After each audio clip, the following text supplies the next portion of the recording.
Harnessing the power of OBS Studio for live music. Hello everyone, and welcome to another episode of YouTube Mastering Topics, your go-to destination for everything live streaming and digital performance.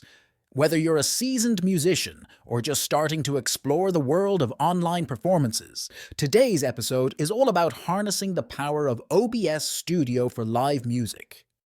If you're a musician looking to connect with your audience in real time, OBS Studio might just be the ultimate tool you need. Why? Because it's versatile, feature-rich, and best of all, it's completely free. OBS Studio allows you to take your live music performances to the next level with custom visuals, professional quality audio integration, and seamless streaming across platforms like YouTube, Twitch, and Facebook Live. In today's episode, we're going to dive into how OBS Studio can transform your live music performances.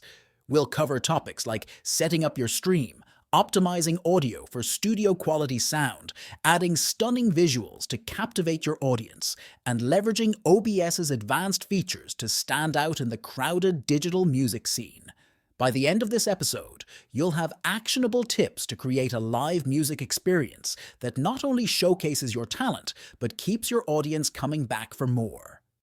So grab your guitar, mic, or whatever instrument you play, and let's explore how OBS Studio can help you turn your living room into a professional stage. All right, let's get started.